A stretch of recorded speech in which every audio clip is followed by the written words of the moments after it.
Hi guys, welcome back to my channel. I have got a bit of an impromptu K-beauty haul for you today from Seoul, which I've just come back from. We landed yesterday. Haven't quite unpacked, but I thought since I've got the house to myself right now that I would share with you all of my K-beauty purchases from my second time in Seoul, and sort of the beauty things that I went back to either repurchase or things that I was really interested in this time around despite having been there last year. So these are probably things that I really wanted. I feel like I have some interesting pieces, so let's get started and I will show you what I bought. I am going to start with Aritaum. That shop I went into just non-stop. It's one of those stores that just stocks several different beauty brands. Winnie and I did most of our beauty shopping together, and then the boys would just kind of go off to another shop or wait outside. At least they were together because I think last year Ted probably had a really hard time like waiting for me to buy all of that K-beauty. So thanks for him having so much patience last year, but at least this year he had a bit of a buddy. Got the water sleeping pack lavender version. So it came with 4 of these minis. Like, it's going to become a bit of a haul and review here, but I really like the original water sleeping mask. I couldn't really tell the results immediately, but it was probably when I went to Korea last year that I decanted a small amount to travel with, and that was like the only moisturizer that I brought with me, so I was using it day in day out, and then I started feeling like my skin was really like drinking it in and really enjoying it. What Winnie ended up getting was several of the sample size water sleeping eye masks, such a mouthful to say, which made up the exact quantity of the full version, except that she wouldn't have the glass to bring away with us. So one of our obvious concerns was not having enough luggage weight or enough luggage space really.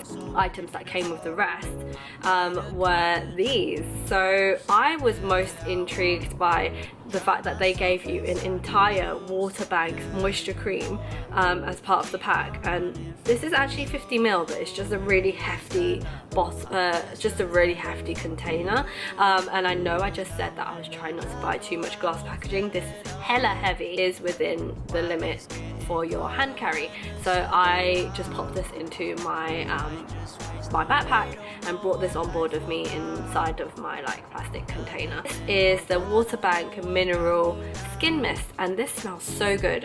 When you sort of like tested it in the store, and I tested it as well, I was like, oh, it smells so good, and the mist is so fine. This is a plastic bottle as well, so it's not as heavy as this one, at least. This is a plastic packaging. It sprays like this. Demonstration.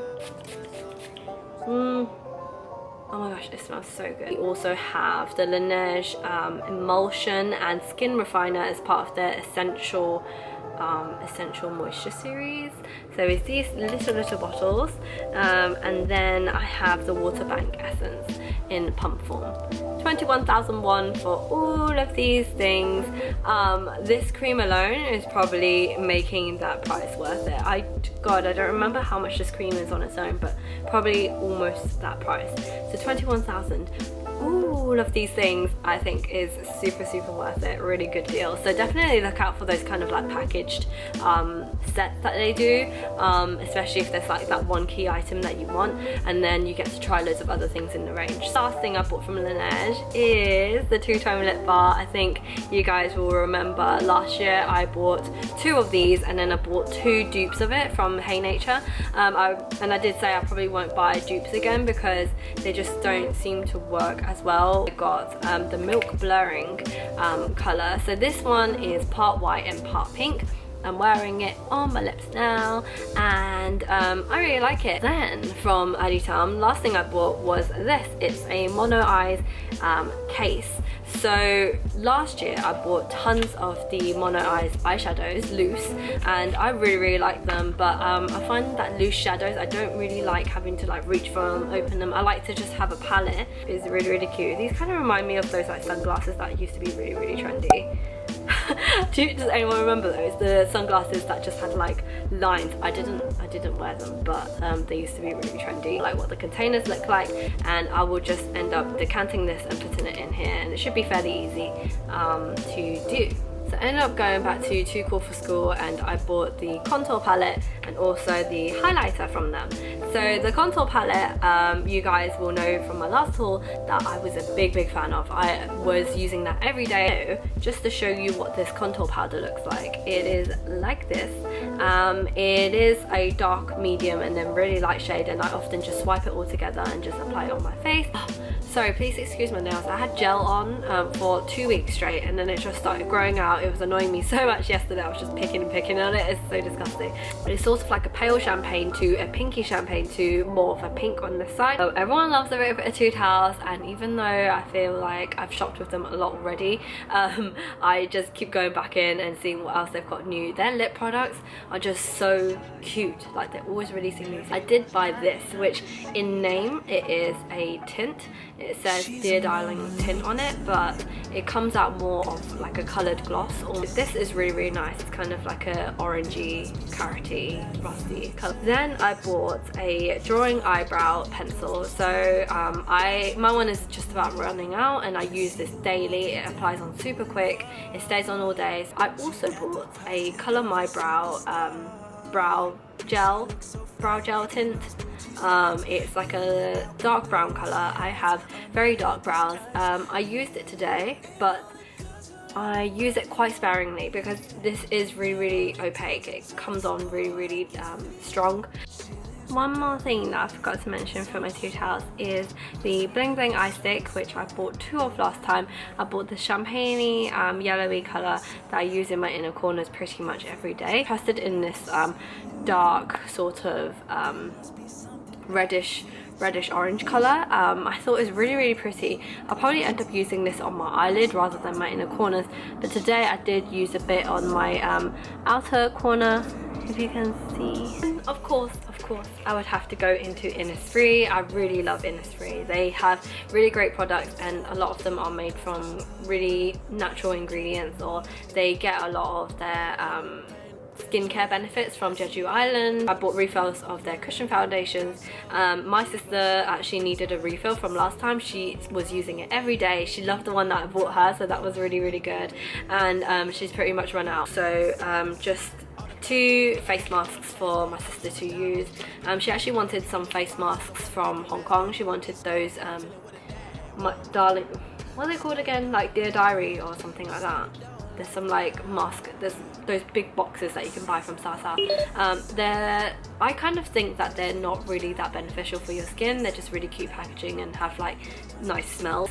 The Innisfree ones I think should be quite good. I got a aloe version and also a blackberry version for her. And then some of the random bits that I picked up. So I went to A'Pieu, and their Yakult face mask really drew me in.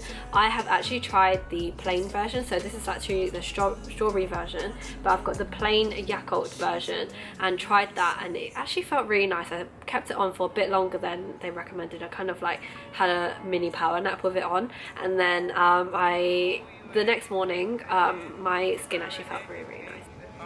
And then one of my last things to show you is this. I actually ended up buying a BB cushion. I didn't think I was going to, but I went into Club Clio, and in Club Clio they also stock Peri Pera, and I was looking at this. It's a really cute it's a really cute series that they have on right now, this kind of like tropical looking series, and I bought this BB cushion. It is so cute, just look, and in number 2 pink beige. So it's kind of like this. The puff is super soft, and the packaging is just your standard packaging really. The bad thing about this, and the reason why I feel a little bit guilty about buying it, is that it is non-refillable. Do you hear this?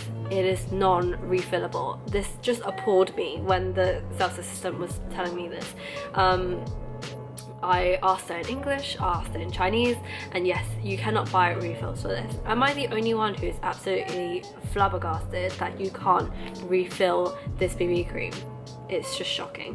So you can see the ridges where like you could almost like push it out, so I don't understand, but they don't sell refills. It's kind of a one-use item. The way that most of the BB cushions are made these days, it's just not very like good, I think, especially if you spend a lot of money on this. You want to be able to keep refilling and just keep buying from the brand, really. Like if I did really enjoy this BB cream, I'd just have to buy loads of these. So yeah, sorry about the little rant, but it just doesn't really make sense to me. What I'll end up doing is just squirting my own BB cream into it and just kind of making my own concoction. I ended up getting something from Nature Republic. This is a nice face mask, white Vita floral, and then from Misha they gave me these, they just handed me a basket and it had these face wipes in it already. So this has some face wipes in them.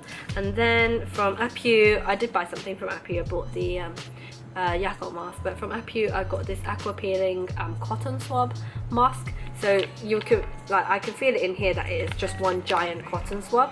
So you just kind of swab it over your face. It's interesting how this will work. And then from Holika, where Winnie shops, I ended up getting this black snail repair cream. So yeah, that concludes my haul. That is everything that I bought. It wasn't very much compared to last time. I was just a bit more chatty this time, I think. But yeah, hopefully you enjoyed the haul and thought that this was interesting, and that it helped to give you some idea of what to buy in Seoul if you go there as well. Definitely check out my first Seoul K-beauty haul, because I bought a whole lot of stuff there and I did sort of like mini review it in there as well. And I am generally really pleased with all of the things I bought from last year. I'm still using a lot of it, and yeah, that's part of the reason why I didn't go too crazy here. Do keep tuning into all of my Hong Kong and Korea vlogs from the trip just gone, and yeah, until next time, see you then, bye.